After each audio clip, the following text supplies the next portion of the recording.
नमस्कार साथियों, देखिए आज मैंने आपके लिए लिया है रीट एग्जाम के लिए प्राकृतिक संसाधन से बहुत ही महत्वपूर्ण क्वेश्चन। देखिए आपके रीट एग्जाम के लिए जो प्राकृतिक संसाधन है ये आपका टॉपिक बहुत ही महत्वपूर्ण टॉपिक है। इस टॉपिक से आपके रीट एग्जाम में जरूर क्वेश्चन पूछे जाते हैं, तो इस टॉपिक को जरूर देख लेना जो बच्चे रीट का एग्जाम दे रहे हैं। तो चलिए इस क्लास को हम शुरू करते हैं। तो देखिए सबसे पहला क्वेश्चन है हमारा, प्राकृतिक संसाधन क्या है? क्या है? मानव निर्मित वस्तुएं, प्रकृति से प्राप्त वस्तुएं, या फिर कृषि उत्पादन, या फिर उद्योग से निर्मित वस्तुएं। क्या होगा इसका राइट आंसर? क्या हो सकता है? सोचिए, बताइए क्या हो सकता है इसका राइट आंसर। प्राकृतिक संसाधन क्या है? तो देखिए जो प्राकृतिक संसाधन होते हैं वो प्राकृतिक संसाधन वे वस्तुएं होती हैं जो प्रकृति से सीधे प्राप्त होती हैं। कहां से प्राप्त होती हैं? प्रकृति से। ठीक है, जो प्रकृति से हमें सीधे वस्तुएं प्राप्त होती हैं। और जैसे जल, मिट्टी, वन। ठीक है, जैसे क्या होता है, जल है आपका, मिट्टी है, वो आपका वन है, ये क्या है? आपके प्राकृतिक संसाधन है। तो इसमें क्या हो जाएगा? राइट आंसर क्या हो जाएगा?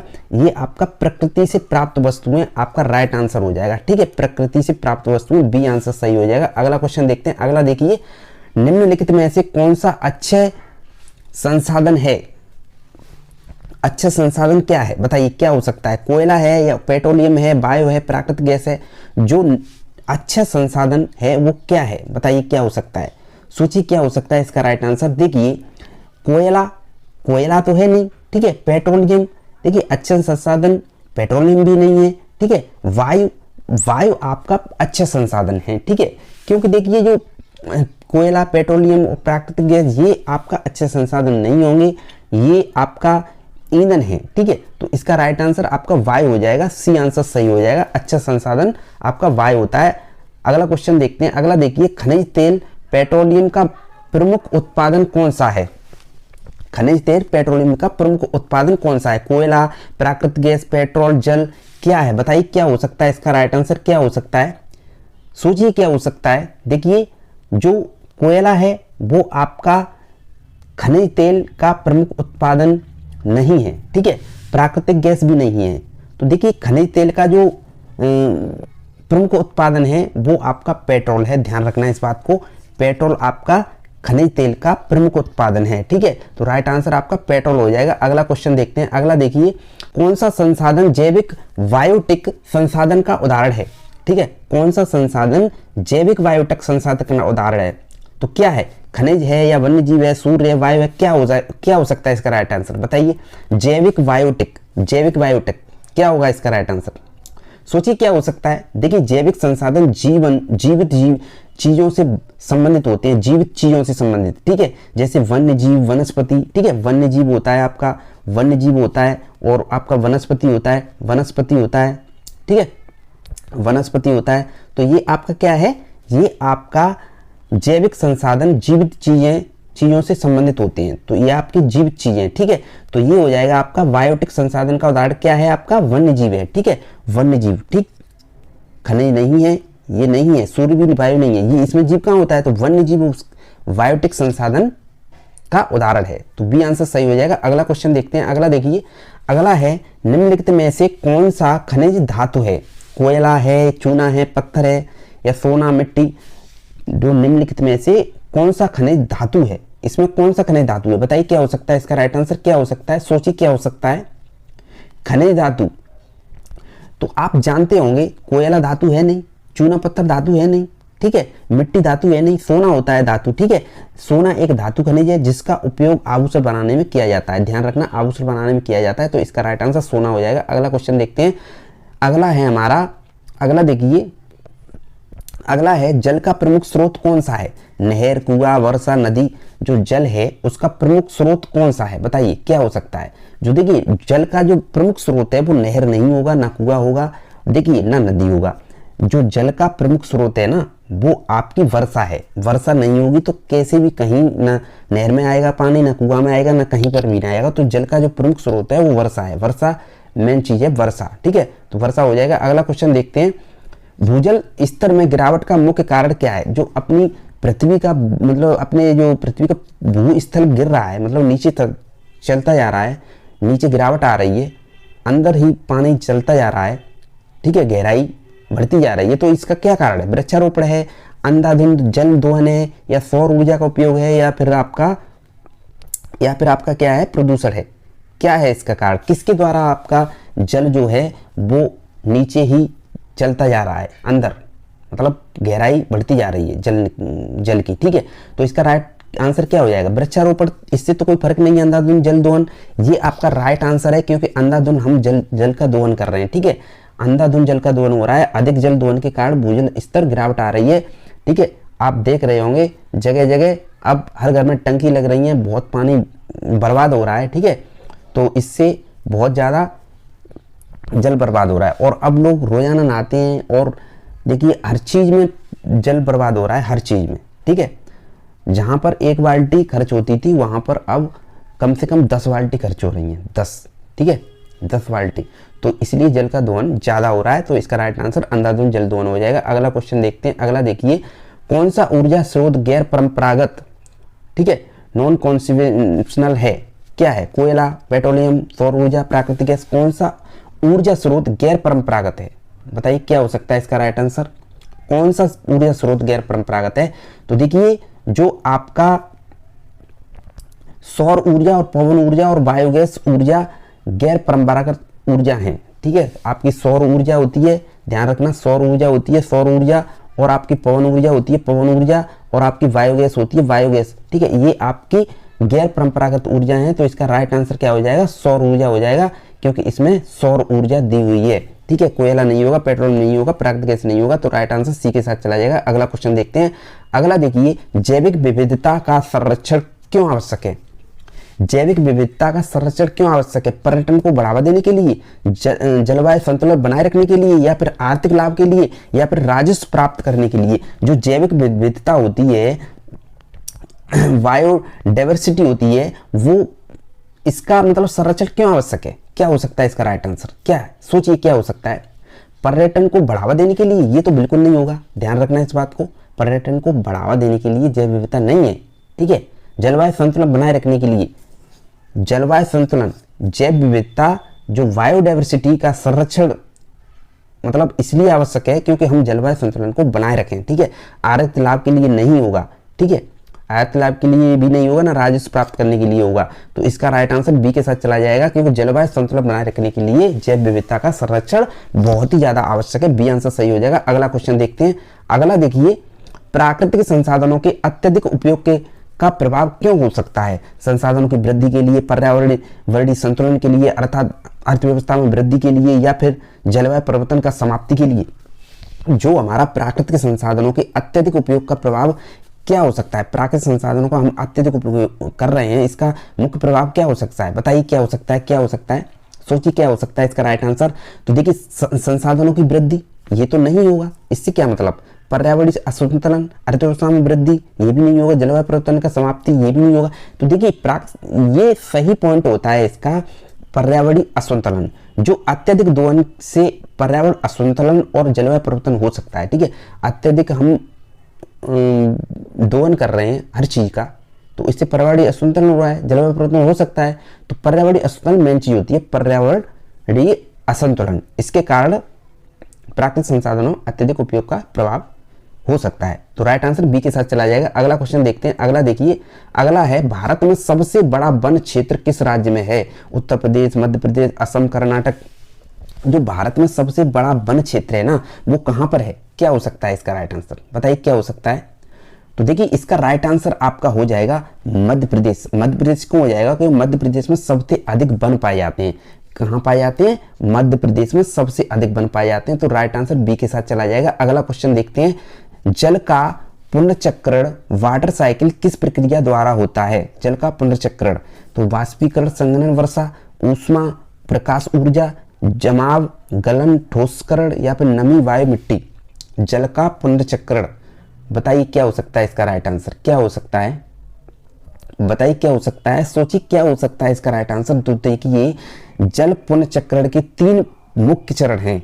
एक तो वाष्पीकरण होता है आपका, ठीक है, वाष्पीकरण होता है, एक संघनन होता है, एक वर्षा होता है। ये जल के पुनर्चक्रण के 3 प्रमुख चरण हैं, ठीक है। तो ये वाष्पीकरण, संघनन और वर्षा, ये आपका राइट आंसर हो जाएगा, ए के साथ चला जाएगा। एक आपका राइट आंसर हो जाएगा। अगला क्वेश्चन देखते हैं। अगला देखिए, कोयला किस प्रकार का संसाधन है? क्या हो सकता है इसका राइट आंसर बताइए। अच्छे है, अनवीकरणीय है, या फिर जैविक प्राकृतिक? कोयला जो है किस प्रकार का संसाधन है? बताइए क्या हो सकता है, सोचिए क्या हो सकता है। कोयला किस प्रकार का संसाधन है? कोयला एक अनवीकरणीय संसाधन है, ठीक है, अनवीकरणीय संसाधन है, क्योंकि यह लाखों वर्षों में बनता है कोयला, ठीक है।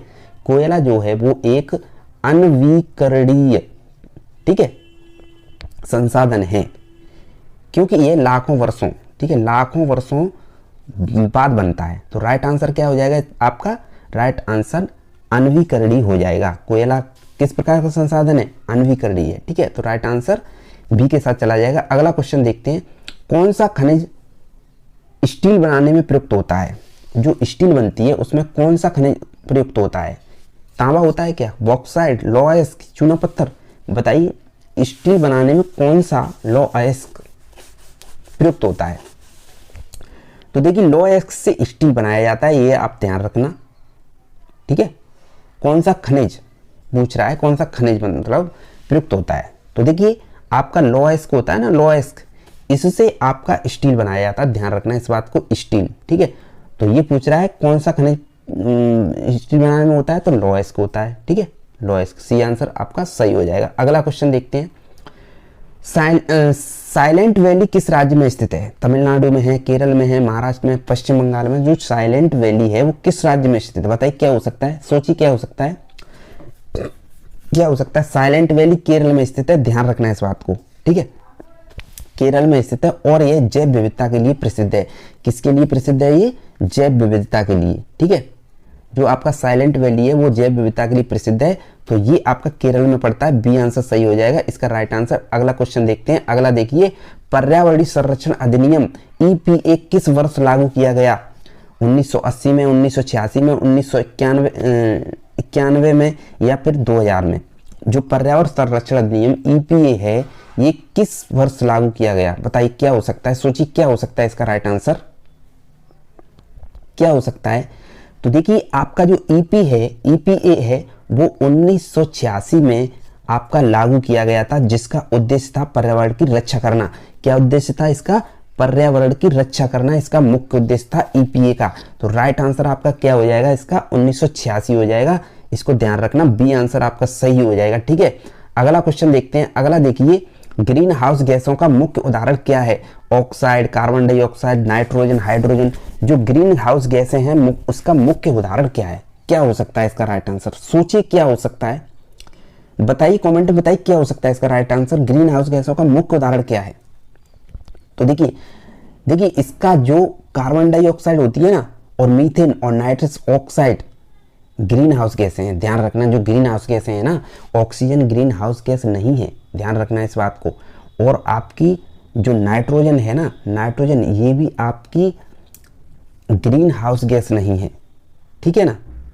तो और देखिए हाइड्रोजन भी नहीं है।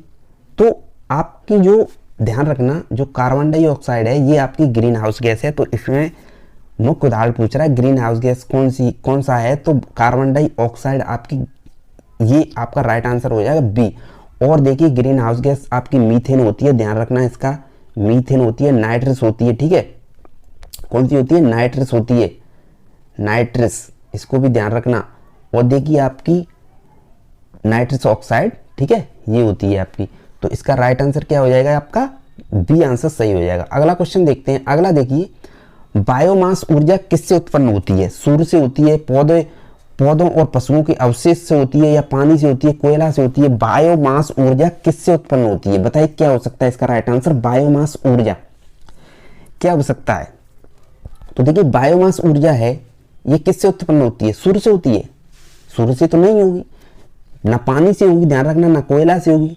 तो ये आपकी जो बायोमास ऊर्जा है ये आपकी पौधों और पशुओं के अवशेष से, ठीक है, पौधे और पशुए होते हैं ना, इसके अवशेष से, पौधे और जो पशुए होते हैं ना, इसके अवशेष से ये हमें बायोमास ऊर्जा प्राप्त होती है, ठीक है, इसके अवशेष से। तो इसका राइट आंसर क्या हो जाएगा?